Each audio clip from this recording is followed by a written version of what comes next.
हमने 10 साल में ऐसा देखा है कि 3 से 4% रुपीज डेप्रिशिएट हुआ है अगेंस्ट यूएसडी। पिछले एक साल में हमारा करेंसी इंडियन रुपी करीब 9% डेप्रिशिएट हुआ। हम बात कर रहे हैं एआई के डायरेक्ट इंपैक्ट पे, which will be impacting entry level engineers and entry level executives. हमने हिस्टोरिकली ऐसा देखा है क्रूड ऑयल $10 बढ़ने पे इंडिया की इन्फ्लेशन और करंट अकाउंट डेफिसिट पे इम्पैक्ट पड़ता है। तेल $60 से $125 हो गया। ऑयल मार्केटिंग कंपनीज अभी भी नुकसान पे नुकसान झेल रही है। हम ऐसा एक्सपेक्ट कर रहे हैं कि एआई हमारे जीडीपी को ट्रिलियंस ऑफ डॉलर कंट्रीब्यूट करेगी और आईटी सेक्टर 5 से 7% कंट्रीब्यूट कर रही है। तो AI in the immediate term is a fragile option for India. हमारी जो यील्ड है, गवर्नमेंट बॉन्ड्स की यील्ड है, वो बढ़ रही है। तो ये इस रुपीज वीकनेस की वजह से जो ऑयल प्राइस बढ़ रहे हैं इसके वजह से हो रहा है। This is primarily because of the rupee depreciation and oil का इम्पैक्ट अभी आया नहीं है। कि अगर रुपी वीक हो रही है तो इस सिनेरियो में क्या हमें ग्लोबल इन्वेस्टमेंट की तरफ जाना चाहिए? Yes, absolutely. सितंबर 24 से अभी तक भारतीय बाजार नीचे है। Yes. ₹1 नहीं कमाया। Right. इसी समय में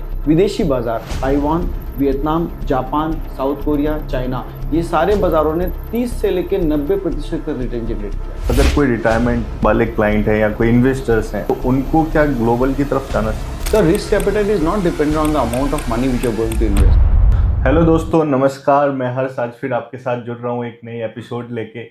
और आज हम 3 चीजें जो क्वाइटली आपके फाइनेंशियल फ्यूचर को एक आकार दे रही है। सबसे पहला रुपीज का डेप्रिसिएशन, दूसरा ऑयल प्राइस बढ़ना और तीसरा एआई के आने से जॉब और बिजनेसों पे इम्पैक्ट आना। जब ये 3 चीजें हम इंडिविजुअली देखते हैं तो हमें ये नॉर्मल दिखाई देता है, बट जब हम तीनों एक साथ देखते हैं तो एक परफेक्ट स्टॉर्म बन के दिखाई देता है। तो क्या इस समय आपका पोर्टफोलियो रेडी है या फिर एक्सपोज है? चलिए मैं आज राहुल सर से बात करूंगा इसके बारे में। राहुल सर, इन 3 पैरामीटर, जो 3 चीजें अभी फाइनेंशियल जो पोर्टफोलियो इन्वेस्टर को परेशान कर रही है, Right. उसके पीछे का रीजन क्या है? ये क्यों हो रहा है? आप एक्सप्लेन करो थोड़ा सा। आपके 3 में मैं एक चौथा और ऐड कर देता हूँ, tariffs. Okay, right. So let's dissect this. इनमें से 3 जो कॉजेज हैं, that is tariff, oil and AI. जो इफेक्ट है, दैट इज आईएनआर। यस, रुपए का depreciation is an effect of this. तो again I will put it in a very simple fashion. I was reading Nassim Taleb. Nassim Taleb एक बहुत novel concept की बात करते हैं। So he talks about fragile and anti fragile things. Fragile क्या होता है? कोई चीज जिसको धक्का लगे तो वो टूट जाए, जैसे कांच। तो दैट इज फ्रेजाइल। आपका पोर्टफोलियो बनाया, आप पोर्टफोलियो स्ट्रांग नहीं था, धक्का लगा, टैरिफ आ गए, तो आपका फोटोवोल्टिक्स का जो पोर्टफोलियो था, आप चाइना से इंपोर्ट कर रहे थे, धक्का लगा and destroy. So that was fragile. But अगर आपका पोर्टफोलियो एक वुड की तरह है तो ग्लास के मुकाबले वो थोड़ा सा रोबस्ट है। लेकिन ज्यादा जोर का धक्का लगेगा जिसमें टैरिफ, तेल और एआई तीनों आ गए तो वो भी टूटेगा। तो फ्रेजाइल से हम रोबस्ट हुए लेकिन एंटी फ्रेजाइल नहीं हुए। So what is anti fragile?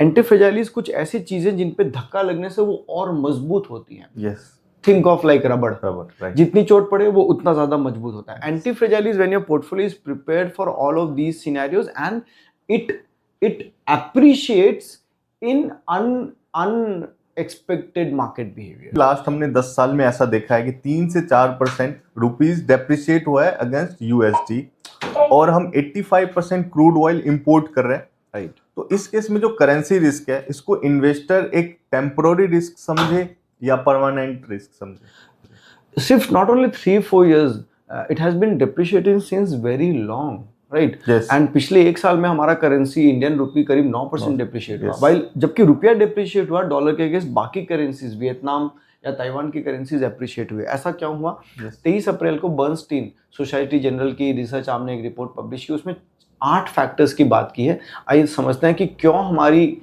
Indian currency depreciate हो रही है। सबसे पहली हम बात कर रहे हैं आज सेमीकंडक्टर्स की या एआई ड्रिवन इकोनॉमी की, बट वो लिखते हैं कि probably India will always remain N AI consumer. AI में आगे बढ़ने के लिए हमें रिसर्च में निवेश करना पड़ेगा। आज हम अपने रिसर्च में 0.6% ऑफ जीडीपी निवेश करते हैं। डेवलप्ड बाजार अपने जीडीपी का 20-30-35% रिसर्च में निवेश करता है। ऐसी एक फार्मास्यूटिकल ड्रग का नाम बता दिए जिसे इंडिया ने इजाद किया हो। आज ओजेम्पिक और वेट लॉस ड्रग का पेटेंट एक्सपायर हो गया तो पूरे भारतीय सारे सन फार्मा एंड मैक्सी सारे फार्मास्यूटिकल इंडस्ट्रीज पीछे पड़े हैं $1000 की एक दवाई को ₹1000 में मैन्युफैक्चर करके मास मार्केट प्रोडक्शन करने में। मास मार्केट प्रोडक्शन में मार्जिन और कमाई नहीं होती, उसमें सिर्फ कॉमोडिटाइजेशन और प्रोडक्ट होता है। दूसरा, आज हम बात कर रहे हैं एआई के डायरेक्ट इम्पैक्ट पे, which will be impacting entry level engineers and entry level executives जो बीपीओज केपीओज में डेटा एंट्री डेटा एसिमिलेशन का काम करते हैं।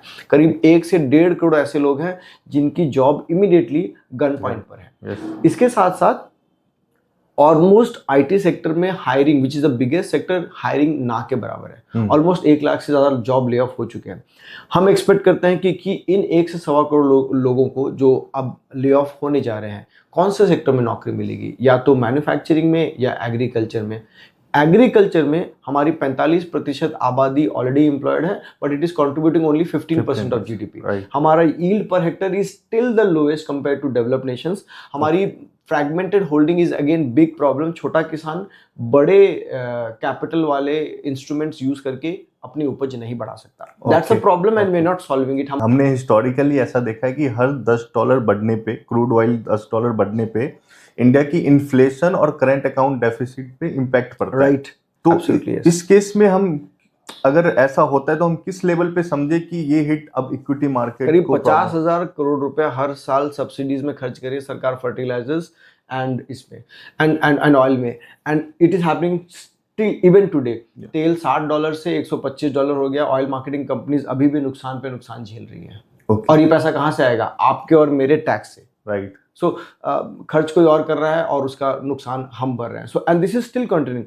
अच्छा, अगर हम बात कर रहे थे वापस go back to the employment problem, in 1.25 crore लोगों, 1.5 करोड़ लोगों के पास नौकरी नहीं है। And if manufacturing is expected to give them job, manufacturing sector is still not growing. हम अभी भी इंसेंटिवाइजेशन पे काम कर रहे हैं। राइट। हम बात कर रहे हैं इंफ्रास्ट्रक्चर डेवलपमेंट पे। Railway is the biggest network in India. Instead of putting impetus from a government perspective on railways, on introducing high speed railways, on increasing the frequency of railways, हम focus कर रहे हैं cars पे, highways पे, उन सब चीज़ों पे, which is the biggest, जिससे हम बैंगलोर में आप और सड़कें या और गाड़ियों से सोल्यूशन नहीं दे सकते। If you compare Delhi to Tokyo, almost the area is similar but the population is 3 times. वहाँ पे मेट्रो कैसे चलती है? एक मेट्रो गई, दूसरी आ रही है। So it's a constant loop. आपको वेट नहीं करना पड़ रहा, आपको टाइम नहीं करना पड़ रहा कि मैं ये वाली मेट्रो पकड़ूंगा। So that's how development through infrastructure can happen. ऐसा एक्सपेक्ट कर रहे हैं कि एआई के आने से हम ट्रिलियन ऑफ डॉलर्स अपने जीडीपी को कंट्रीब्यूट करेंगे। राइट। और हमने अभी ये भी देखा कि 5 से 7% आईटी सेक्टर जीडीपी को कंट्रीब्यूट कर रहा है। तो जो एआई है, ये शॉर्ट टर्म जो जॉब है और बिजनेस को इम्पैक्ट करेगा, लॉन्ग टर्म भी ये करेगा। सो AI in the immediate term is a fragile option for India, is a fragile factor for India. Immediately job losses होंगे, एंट्री लेवल जॉब्स खत्म हो जाएंगे। 1 से 1.5 करोड़ लोगों का जॉब कट होना है। So in the immediate term it's a job loss. But if you look at the quarterly figures, कल क्वार्टरली फिगर्स पब्लिश हुए हैं सारे टॉप बिग आईटी कंपनीज का। अगर आप देखोगे उनके प्रॉफिट्स बढ़ रहे हैं। क्यों? क्योंकि वो हेडकाउंट कम कर रहे हैं, एआई के थ्रू काम ज्यादा कर रहे हैं, कॉन्ट्रैक्ट्स अभी भी वैसे के वैसे हैं। So they are making more money. If you look at the bigger long term impact, internet आया तो भी इम्पैक्ट हुआ, पर्सनल कंप्यूटर आया तो बही खाता पे काम करने वालों का जॉब गया, लेकिन बाद में पर्सनल कंप्यूटर की वजह से ओवरऑल प्रोडक्टिविटी बढ़ी। So if you look at AI from that perspective, if you look at small cap IT companies, Mphasis, Coforge, LTI Mindtree, Oracle Systems. So let's talk about Oracle. क्या कर रहा है? वो AI को adopt नहीं कर रहा है। ओके। तो banks are using banking software, उन सॉफ्टवेयर में वो AI को एम्बेड कर रहे हैं। So they are also helping customizing their product feature for a specific industry जहाँ पे data security is a big concern. If you talk about my business, हम बात करते हैं, हम काम करते हैं सिर्फ गवर्नमेंट सेक्टर से रिटायर होने वाले लोगों के साथ में। पिछले 2 साल में हर महीने हजारों लोग गवर्नमेंट सेक्टर से रिटायर हो रहे हैं। हमारे पास पोर्टफोलियो और मैनेजर्स और एडवाइजर्स और क्लाइंट्स की कोई कमी नहीं है। So we have made our system anti-fragile. Market में चाहे कुछ भी हो, our system is anti-fragile. That kind of anti-fragility is required in your portfolio also. क्योंकि चीज़ें हमेशा हमारे अनुरूप नहीं चलेगी। हम बात कर सकते हैं सरकार रेलवेज पे फोकस करे या सब्सिडीज कम करे या जॉब लॉसेस को ध्यान दे या स्किल गैप को कम करे, but this is not in our control. We cannot mould this and we cannot construct our portfolio, but we can construct our portfolio by creating one core portfolio into non-interest rate sensitive money, and the remaining satellite portfolio should be well distributed to include global allocation also, which gives you anti-fragility in these kind of scenarios. हमारी जो yield है, government bonds की yield है, वो बढ़ रही है, right. तो ये इस रुपीज वीकनेस की वजह से या गोल्ड जो ऑयल प्राइस बढ़ रहे हैं इसके वजह से हो दिस रहा है? Is primarily because of the रूपी डेप्रिसिएशन एंड ऑयल का इम्पैक्ट अभी आया नहीं है. ऑयल अभी बढ़ा है, हम अभी ऑयल खरीद रहे हैं. It has happened between 28 of February till today only and the future is still not very clear. So oil will have a domino impact on India's inflation. Inflation बढ़ेगा तो रिजर्व बैंक ऑफ इंडिया को interest rate बढ़ाने पड़ेंगे. That is the second impact. But अभी interest rate जो बढ़ रहे हैं that is to curb the depreciation of the rupee. So if you take it together, every $10 increase in crude will have an impact on our inflation, and it will have a domino impact क्योंकि तेल is applicable on almost every product which is transported to your home. So it will have a domino impact. The impact is still not very clear. RBI की जो latest monetary policy है, they have given a direction of around 4% plus rate of inflation, and if this continues, if Iran continues to stick to his blockade of the Strait of Hormuz, inflation will spiral. कि आपके according ऐसा लग रहा है कि हम investment कोई और स्ट्रेटजी की ओर बढ़ रहे हैं या हमें अपनी पोर्टफोलियो को उस दिशा में ले जाना चाहिए? Investment style in India changed significantly over the past few generations. मेरे ग्रैंडफादर ने सिर्फ कुछ इन्वेस्टमेंट किया नहीं क्योंकि वो अकेले कमाने वाले थे, 15 लोग खाने वाले थे. But my father was the first one who invested into one property cash down at the age of 55. Okay. If you talk about me, so between my grandfather and my father, the investment style changed. Between my father and me, as of today, मेरे पास ना property है, ना मैंने कोई सोने चांदी की ring वगैरह पहने. So I do have no physical assets, right? So even between my father and me, the investment style has changed, and this will continue to happen. समय के साथ अगर हम अपना निवेश करने का तरीका नहीं बदलेंगे, तो समय हमें बदलने पर मजबूर कर देगा. और जब हम समय की मजबूरी से बदलेंगे, तो थप्पड़ खा के बदलेंगे. बट आपने बोला कि आप फिजिकल एसेट्स एक्वायर नहीं कर रहे हो, बट हम इन्वेस्टर से मिलते हैं तो उनकी वही होती है, ग्रीड होते हैं वो physical investment, property, gold and all. क्या सही तरीका है या फिर आपका क्या, आपके पीछे का क्या रीजन है, आप क्यों उसको एक्वायर नहीं कर रहे हो? निवेश में कोई सही या गलत नहीं होता. हर आदमी अपनी परिभाषा और अपने एक्सपीरियंस के बेसिस पे डिसीजन लेता है. जिसने प्रॉपर्टी में पैसा बनते हुए देखा वो अपने बच्चे को यही कहेगा कि बेटा प्रॉपर्टी लो. लेकिन एक अच्छा निवेशक या एक पढ़ा लिखा व्यक्ति उसे मानते हैं जो दो अलग परिभाषाओं को अपने मस्तिष्क में रखकर सही निर्णय ले सके. If you keep two different thoughts in your brain and then process it, then you are a perfect और an intelligent person. So that applies into investments also. If you talk about me, I feel that I am still investing into my business, and for the kind of property which I am enjoying at say 1% rent today, my landlord is spending more than 3% on the maintenance of the property. Why should I buy a property in India? Right. So it's very customized thing for me, and it's not universally applicable. But one big problem which India commits, buying properties on EMI early in life, right, which cuts your wings. अगर रुपी week हो रही है तो इस scenario में क्या हमें global investment की तरफ जाना चाहिए? Yes, absolutely.